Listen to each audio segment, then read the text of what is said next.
Breaking news IAS అధికారి అరవింద్ కుమార్ ను తెలంగాణ ప్రభుత్వం పక్కన పెట్టేసిందా? అందుకే ఆయనకు ఎలాంటి పోస్టింగ్ ఇవ్వలేదా అంటే అవుననే సమాధానాలు వినిపిస్తున్నాయి. ఫార్ములా ఈ కార్ రేస్ లో A1 కేటీఆర్, A2 గా ఉన్న సీనియర్ ఐఏఎస్ అరవింద్ కుమార్ ఉన్నారు. అయితే ఈ కేసులో అరవింద్ కుమార్ ను విచారించేందుకు DOPT అనుమతిచ్చింది. దీంతో తాజా బదిలీల్లో అరవింద్ కుమార్ కు ఎలాంటి పోస్టింగ్ ఇవ్వలేదు ప్రభుత్వం. గతంలో MAUD ప్రిన్సిపల్ సెక్రటరీగా ఉన్న అరవింద్ కుమార్ ప్రస్తుతం డిజాస్టర్ మేనేజ్మెంట్ కార్యదర్శిగా పనిచేస్తున్నారు. తాజా బదిలీలో డిజాస్టర్ మేనేజ్మెంట్ కార్యదర్శిగా దానా కిషోర్ కు అదనపు బాధ్యతలు అప్పగించిన ప్రభుత్వం ఆయనను మాత్రం పక్కన పెట్టేసింది.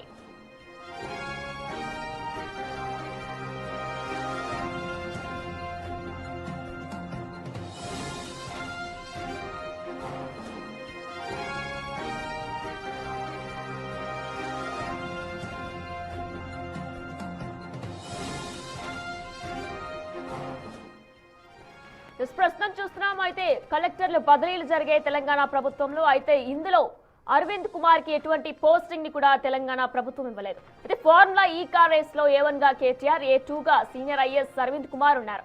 మరి ఈ మెయిన్ రీజన్ తోనే ఆయనకి ఎటువంటి బదిలీలు ఇవ్వలేదా అనే క్వశ్చన్ ప్రస్తుతం రేజ్ అవుతుంది.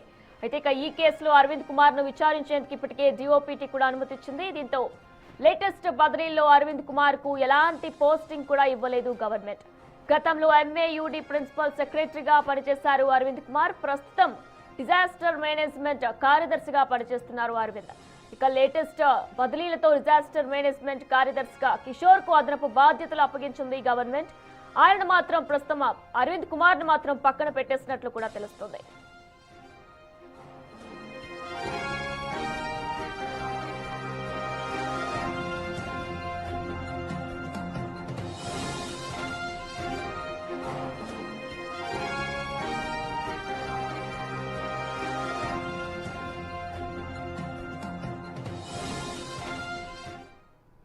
ఇదే అంశానికి సంబంధించిన మోర్ డీటెయిల్స్ మా ప్రతినిధి వాసు అందిస్తారు. రైట్ వాసు, ప్రస్తుతం తెలంగాణ గవర్నమెంట్ లో కలెక్టర్ల బదిలీలు జరిగాయి. అయితే A2 గా ఉన్న అరవింద్ కుమార్ కి మాత్రం కూడా ఎటువంటి బదిలీలు కూడా జరగలేదు. దీంట్లో అయితే కావాలని ఇవ్వలేదనుకోవచ్చా? అలానే A2 గా ఉన్నారు కాబట్టి ఎటువంటి బదిలీ కూడా ఇవ్వలేదనుకోవచ్చా? ప్రస్తుతం అరవింద్ కుమార్ డిజాస్టర్ మేనేజ్మెంట్ కార్యదర్శిగా పనిచేస్తున్న నేపథ్యం. అయితే ఈ రోజు అయినటువంటి 45 మంది ఐఏఎస్ల బదిలీలో కూడా ఆయనకు ఎలాంటి పోస్టింగ్ ఇవ్వకుండా ప్రభుత్వం పక్కన పెట్టింది.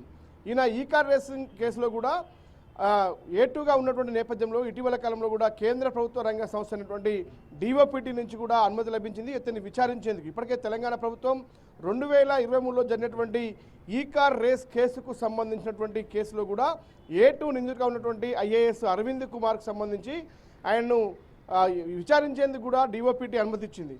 కాబట్టి ఈ నేపథ్యంలో అతడు విచారణ ఎదుర్కోవాల్సి ఉంది.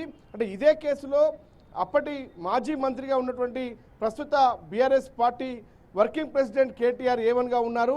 మరోపక్క ఇదే కేసులో BLN రెడ్డి అప్పటి GHMCకి సంబంధించినటువంటి ఒక ఇంజనీర్గా ఉన్నటువంటి BLN రెడ్డి కూడా A3 గా ఉన్నారు. అయితే దాదాపు ఈయన MAUD ప్రిన్సిపల్ సెక్రటరీగా పనిచేస్తున్న నేపథ్యంలో కూడా అరవింద్ కుమార్ అప్పట్లో దాదాపు 54 కోట్ల రూపాయలు ఈ కార్ రేసు ఫార్ములా నిర్వహణకు సంబంధించి కూడా ఆయన ఎలాంటి అనుమతులు లేకుండా విదేశీ రంగ సంస్థకు బదిలీ చేసిన అంశానికి సంబంధించి కూడా అవినీతి నిరోధక శాఖగా తెలంగాణ సంబంధించి ఈ కేసు నమోదైంది. కాబట్టి ఈయన విచారణకు సంబంధించి కూడా అంటే గతంలో కేటీఆర్ విచారణకు సంబంధించి గతంలోనే FIR నమోదైనప్పటికీ కూడా గవర్నర్ అనుమతి కూడా లభించింది. కేటీఆర్ను విచారించేందుకు ప్రాసిక్యూషన్ చేసేందుకు కూడా ఇప్పటికే గవర్నర్ అనుమతి లభించిన నేపథ్యంలో ఇటీవల కాలంలో కూడా CS రామకృష్ణారావు IAS అరవింద్ కుమార్ సంబంధించినటువంటి విచారణ కోసం కూడా DOPT అనుమతి కోరారు. ఈ నేపథ్యంలో DOPT అరవింద్ కుమార్కు అనుమతిస్తూ కూడా తాజాగా ఆదేశాలు జారీ చేసింది. కాబట్టే తెలంగాణ ప్రభుత్వం అవినీతి ఆరోపణలు ఎదుర్కొంటున్నటువంటి అధికారిగా ఉన్నటువంటి IAS అరవింద్ కుమార్ను ఈ పోస్టింగ్లో ఎలాంటి ప్రాధాన్యత ఇవ్వకపోగా ఎక్కడ కూడా పోస్టింగ్ ఇవ్వనటువంటి పరిస్థితి కనిపిస్తూ ఉంది. ఆయన గతంలో ఒక సీనియర్ అధికారిగా MAUD ప్రిన్సిపల్ సెక్రటరీగా పనిచేసినటువంటి అరవింద్ కుమార్ తాజాగా ఆయన ప్రస్తుతం డిజాస్టర్ మేనేజ్మెంట్ కార్యదర్శిగా పనిచేస్తూ ఉన్నారు. కానీ ఆయనకు ప్రస్తుతం జరిగినటువంటి ఐఏఎస్ల బదిలీల్లో ఎలాంటి పోస్టింగ్ ఇవ్వలేదు.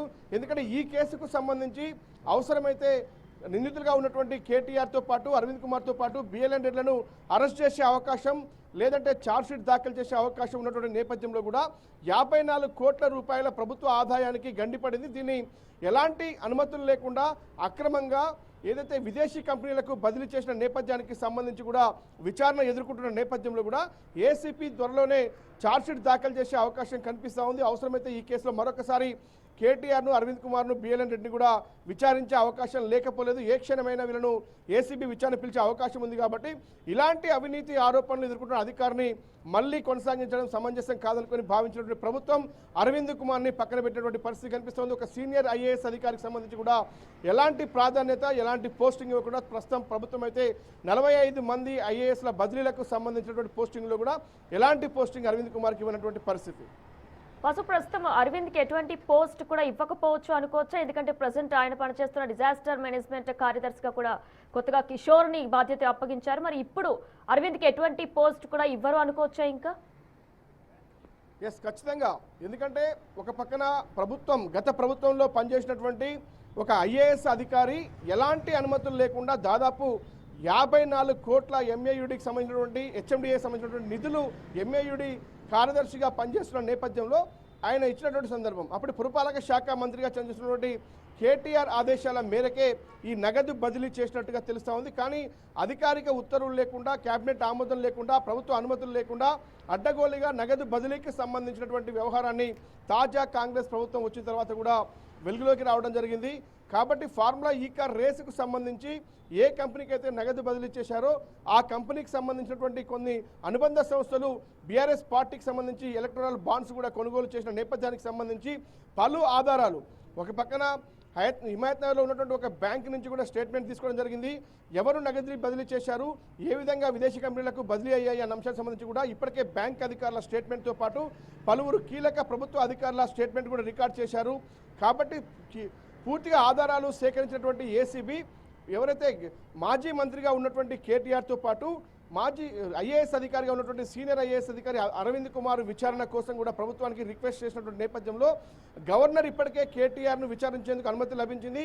ఇక ఇటీవల కాలంలో కూడా డిఓపిటి నుంచి కూడా కేంద్రం నుంచి అరవింద్ కుమార్ను విచారించేందుకు కూడా అనుమతి లభించింది. అంటే దాదాపుగా ఈ కేసులో ఆధారాలు బలంగా ఉన్నటువంటి నేపథ్యంలో కూడా ఇప్పటికే ఏసీబీ ఎఫ్ఐఆర్ నమోదు చేసిన నేపథ్యంలో ఈ కేసులో అరవింద్ కుమార్ A2 నిందితుడిగా ఉన్నటువంటి పరిస్థితుల్లో కూడా విచారణ ఎదుర్కోవాల్సిన పరిస్థితి ఉంది. కానీ ప్రభుత్వంలో కొనసాగుతూ ఒక అవినీతి అధికారిగా విచారణ కొనసాగించడం సమంజసం కాదని భావించినటువంటి ప్రభుత్వం అరవింద్ కుమార్ను పక్కన పెట్టుకుని తెలుస్తుంది. ఆయనకు మళ్ళీ తిరిగి ఎలాంటి పోస్టింగ్ ఇచ్చే అవకాశం కూడా కనిపించడం లేదు. గత కొంతకాలంగా ఆయన ఆరోపణలు ఎదుర్కొంటున్నటువంటి నేపథ్యంలో ఆయన ఇప్పటికే లూప్ లైన్ డిజాస్టర్ మేనేజ్మెంట్ సెక్రటరీగా నియమించారు. కానీ ఇప్పటికీ ఆ పోస్ట్ నుంచి కూడా తప్పించారు. ఎలాంటి పోస్టింగ్ ఇవ్వకుండా అంటే త్వరలోనే ఏసీబీ విచారణ ప్రారంభం కాబోతున్న విషయం మాత్రం స్పష్టమవుతుంది. కాబట్టి ఏ క్షణమైనా అవినీతి నిరోధక శాఖ అధికారులు అరవింద్ కుమార్తో పాటు ఇతర నిందితులకు నోటీసులు జారీ చేసి విచారణ పిలిచే అవకాశం ఉన్న నేపథ్యంలో అరవింద్ కుమార్కు ఎలాంటి పోస్టింగ్ ఇవ్వలేదని మాత్రం మనకు తెలుస్తూ ఉంది. Right Vasu, thanks for the live details.